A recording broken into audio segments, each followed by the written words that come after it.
हाय नमस्कार, कैसे हैं आप लोग। स्वागत है आपका हमारे चैनल विवस्वान स्टडीज पर, जो कि आपके पढ़ाई को सिंपल बनाता है। तो आज मैं आपके लिए लाइफ प्रोसेस को, जो कि बायोलॉजी के फर्स्ट चैप्टर है, उसे सिंपल तरीके से आपको समझाने आई हूँ। तो चलिए शुरू करते हैं लाइफ प्रोसेस का पार्ट 1।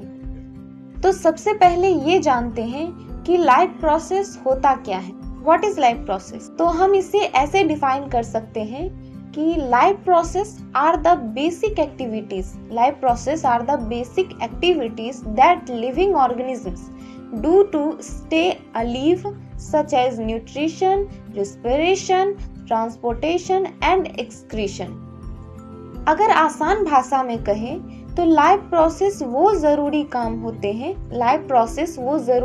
होते हैं जो हर लिविंग बीइंग करता है जिंदा रहने के लिए। जैसे इंसान, पेड़ पौधे, जानवर सभी कुछ खाते हैं, सांस लेते हैं, अपने शरीर से वेस्ट निकालते हैं और एनर्जी बनाते हैं। इन्हीं सब को हम लाइफ प्रोसेस कहते हैं। अब हम कुछ मेन लाइफ प्रोसेस के बारे में जानते हैं। तो चलिए सबसे पहले शुरुआत न्यूट्रिशन के साथ करते हैं। न्यूट्रिशन का मतलब है खाना लेना और उससे एनर्जी और ग्रोथ के लिए यूज कर। Let's define it in English, right?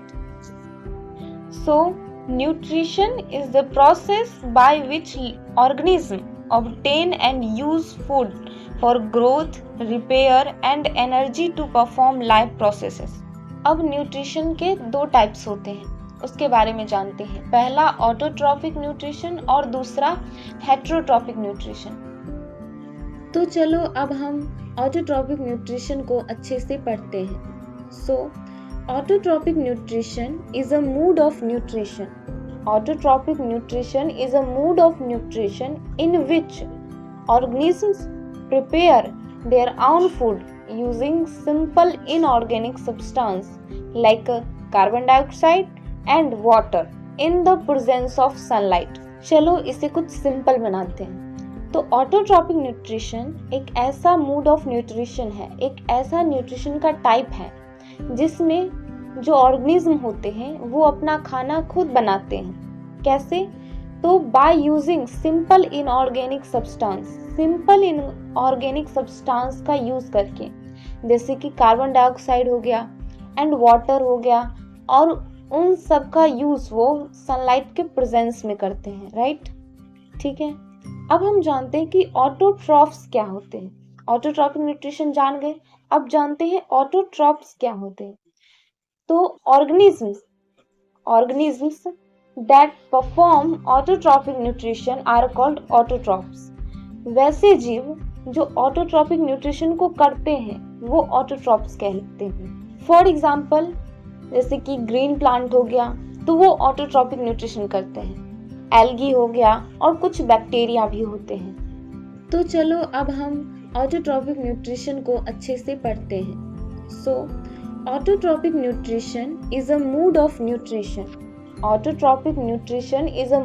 nutrition in which organisms prepare their own food using simple inorganic substance like carbon dioxide and water in the presence of sunlight. चलो इसे कुछ simple बनाते हैं। तो autotrophic nutrition एक ऐसा mood of nutrition है, एक ऐसा न्यूट्रिशन का टाइप है जिसमें जो ऑर्गेनिज्म होते हैं वो अपना खाना खुद बनाते हैं। कैसे?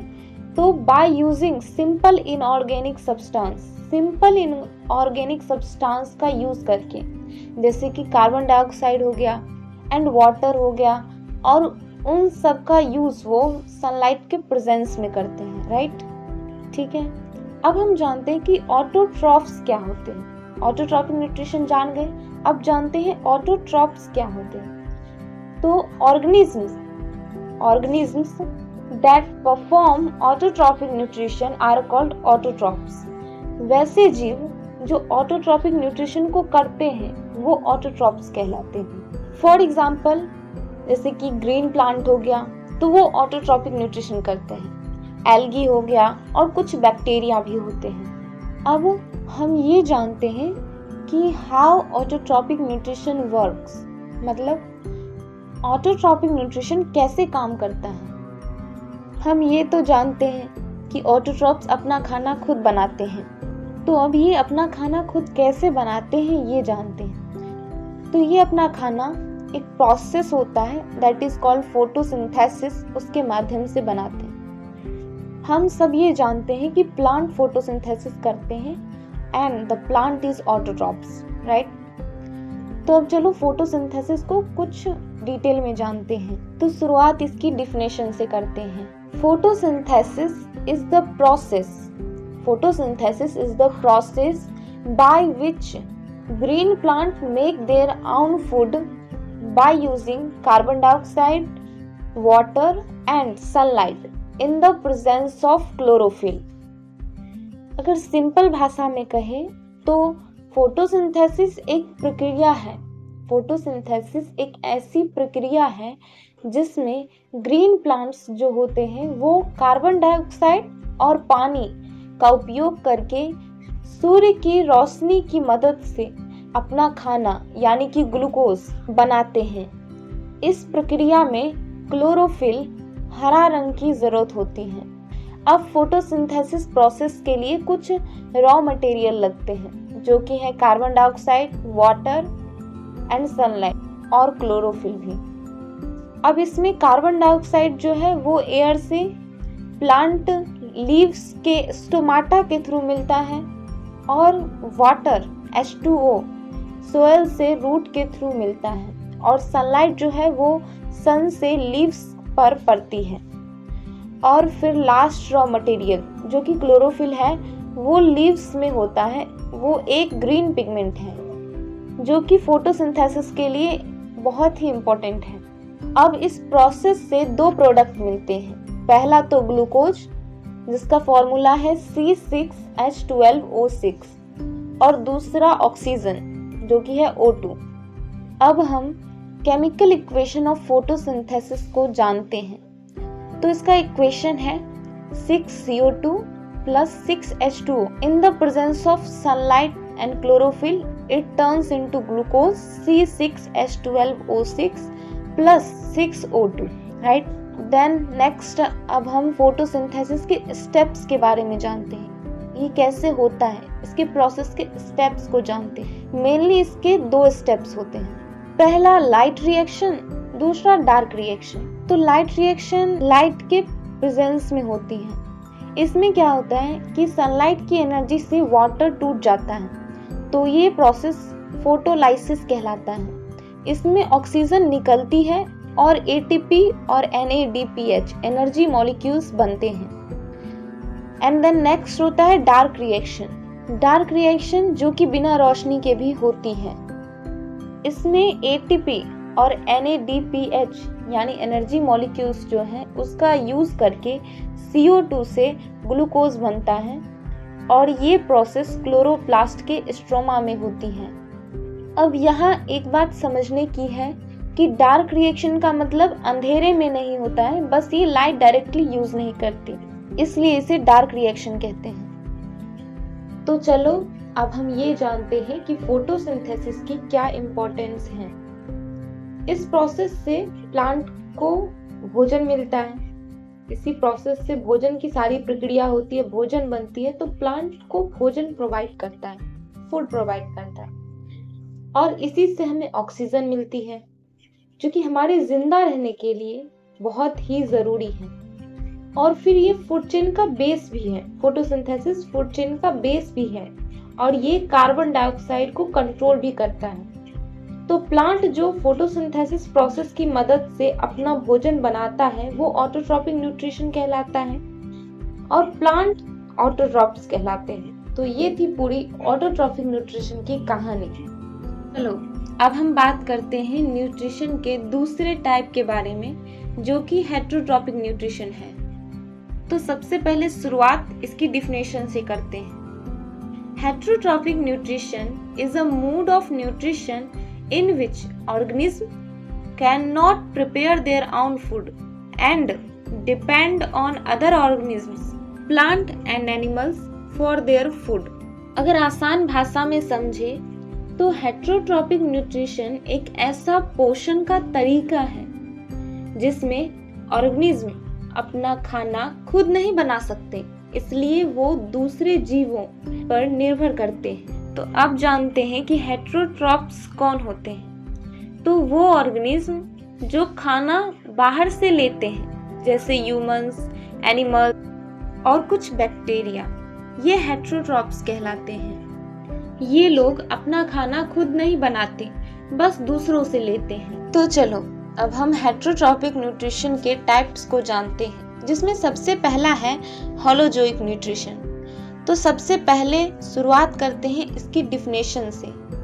सो holozoic nutrition is a mode of nutrition in which an organism takes in solid or liquid food, digests it inside the body, absorbs the nutrients and then eliminates the undigested waste. इसे आसान भाषा में समझे, एक ऐसा तरीका जिसमें जीव सॉलिड फूड को या लिक्विड फूड को अपने शरीर के अंदर लेकर उसका डाइजेशन करता है, न्यूट्रिएंट्स को एब्जॉर्ब करता है और जो फूड डाइजेस्ट नहीं होता उसे बाहर निकाल देता है। इसमें 5 स्टेप्स होते हैं। पहला इंजेशन, खाना लेने की प्रक्रिया को इंजेशन कहते हैं, यानी ऑर्गेनिज्म फूड को माउथ के जरिए अंदर लेता है। फिर सेकेंड आता है डाइजेशन। इसमें क्या होता है कि जो खाना लिया गया है उसे छोटी छोटी पार्टिकल्स में तोड़ना और उसमें डाइजेस्टिव एंजाइम का भी यूज होता है। ये मेनली माउथ, स्टमक और स्मॉल इंटेस्टाइन में होता है। अब थर्ड है एब्जॉर्प्शन। तो इसमें डाइजेस्टेड फूड या न्यूट्रिएंट्स को ब्लड या सेल्स एब्जॉर्ब करते हैं। ह्यूमंस में स्मॉल इंटेस्टाइन इस काम को करते हैं। फोर्थ है एसिमिलेशन, जिसमें एब्जॉर्ब्ड न्यूट्रिएंट्स का बॉडी के सेल द्वारा यूज होता है। इसका यूज एनर्जी बनाना, बॉडी ग्रोथ करना और रिपेयर के लिए होता है। और फिफ्थ है इजेशन। तो इसमें यह होता है कि जो फूड डाइजेस्ट नहीं हुआ उसे बॉडी से बाहर निकालना, ये प्रोसेस इजेशन कहलाता है। ह्यूमंस में लार्ज इंटेस्टाइन अनडाइजेस्टेड फूड को स्टूल के रूप में बाहर निकालता है। तो ये थे होलोजोइक के स्टेप्स। अब हम जानते हैं इसके कुछ एग्जाम्पल्स के बारे में। तो ये न्यूट्रिशन ह्यूमन में, अमीबा में, डॉग में, कैट में, लायन में, एलिफेंट में और भी बहुत जीवों में होता है। जानते हैं कि अमीबा में होलोजोइक न्यूट्रिशन कैसे होता है। तो सबसे पहले इसमें इंजेशन होता है। इंजेशन है कि अमीबा द्वारा पेसुडोपोडिया से फूड को अंदर लेना। सेकेंड स्टेप में डाइजेशन, जो कि है फूड वैक्यूल बनता है जिसमें एंजाइम फूड को तोड़ते हैं, तो ये डाइजेशन है। अब थर्ड स्टेप है एब्जॉर्प्शन। इसमें न्यूट्रिएंट्स साइटोप्लाज्म में एब्जॉर्ब हो जाते हैं। फिर फोर्थ स्टेप है इजेशन, जिसमें वेस्ट को सेल मेम्ब्रेन से बाहर निकाला जाता है। तो अब बात करते हैं सैप्रोफाइटिक न्यूट्रिशन की। Saprophytic nutrition is a mode of nutrition in which organism obtain their food from dead and, मतलब कि ये एक ऐसा पोषण का तरीका है जिसमें जीव मरे हुए और सड़े हुए पदार्थों यानी कि ऑर्गेनिक मैटर से अपना खाना प्राप्त करते हैं। तो ये हम समझ गए। अब हम इसके प्रोसेस के बारे में जानेंगे। इसमें सबसे पहले ऑर्गेनिज्म अपने एंजाइम्स बाहर रिलीज करते हैं, फिर ये एंजाइम डेड मैटर पर गिरते हैं और डेड मैटर ब्रेक डाउन होता है। फिर कॉम्प्लेक्स फूड टूट के सिंपल सब्सटेंस बन जाते हैं और ऑर्गेनिज्म उन सिंपल न्यूट्रिएंट्स को ऑब्जर्व कर लेता है और ये प्रोसेस एक्सटर्नल डाइजेशन कहलाता है। यानी इसमें डाइजेशन बॉडी के बाहर होता है, फिर न्यूट्रिएंट्स ऑब्जर्व किए जाते हैं। इसके कुछ एग्जांपल्स हैं ईस्ट, बैक्टीरिया, फंजाई, मशरूम वगैरह वगैरह। अब हम पैरासाइट न्यूट्रिशन के बारे में जानते हैं, जो कि हेट्रोट्रॉपिक का थर्ड टाइप है। Now it is defined as a mode of nutrition in which an organism lives in or on other living organism called the host and derives its food from it, usually harming the host. मतलब इसको अगर आसान भाषा में समझे तो ये एक ऐसा पोषण का तरीका है जिसमें एक जीव जो कि पैरासाइट कहलाता है किसी दूसरे जीव जो कि होस्ट कहलाता है के शरीर के अंदर या ऊपर रहता है और उससे खाना प्राप्त करता है। पैरासाइट होस्ट को नुकसान पहुंचाते हैं। अब हम पैरासाइट और होस्ट को समझते हैं तो पैरासाइट वो ऑर्गेनिज्म होते हैं जो दूसरों पे डिपेंड करते हैं और होस्ट वो होते हैं जिनका शरीर पैरासाइट यूज करता है खाने के लिए। तो अब हम पैरासाइट के टाइप्स को जानते हैं जो कि 2 हैं। पहला एंडोपैरासाइट जो होस्ट के बॉडी के अंदर रहते हैं जैसे टैपवार्म, और दूसरा टाइप है इक्टोपैरासाइट जो कि होस्ट के ऊपर रहते हैं यानी उसके बॉडी के बाहर रहते हैं जैसे कि लीच। आपको पता है कुछ पौधे भी पैरासाइट होते हैं जैसे कि कस्कुटा। तो अब हम ये जानते हैं कि कस्कुटा पैरासाइट क्यों कहलाते हैं। इसका कारण ये है कि ये दूसरे प्लांट्स पर भोजन के लिए डिपेंड करते हैं और क्लोरोफिल के एब्सेंस के कारण ये स्वयं भोजन नहीं बना पाते हैं। अब हम बात करते हैं हेटेरोट्रॉफिक न्यूट्रिशन के चौथे टाइप की जो कि सिम्बायोटिक न्यूट्रिशन है। Symbiotic nutrition is a type of nutrition in which two different organisms live together and help each other by sharing food or other benefits. आसान भाषा में कहे तो ये एक ऐसा पोषण का तरीका है जिसमें 2 अलग अलग जीव एक साथ रहते हैं और एक दूसरे को फायदा पहुंचाते हैं जैसे कि खाना, प्रोटेक्शन या ग्रोथ में मदद। इस रिलेशनशिप को सिम्बायोसिस कहते हैं। इसके कुछ एग्जाम्पल हैं लीचेन जिसमें एल्गी और फंगस मौजूद होते हैं, जिसमें फंगस एल्गी को मॉइस्चर और प्रोटेक्शन देता है और एल्गी फोटोसिंथेसिस करके फूड बनाता है और फंगस को देता है। इसमें दोनों को फायदा होता है। तो ये थी न्यूट्रिशन की बात। न्यूट्रिशन के 2 टाइप ऑटोट्रॉफिक और हेटेरोट्रॉफिक को हमने आज विस्तार से पढ़ा। तो लाइफ प्रोसेस का पार्ट 1 यहीं पे खत्म होता है। तो इसी चैप्टर का पार्ट 2 पाने के लिए सब्सक्राइब करें हमारा चैनल और वीडियो पसंद आया हो तो लाइक करें, शेयर करें और कमेंट करें। Thank you.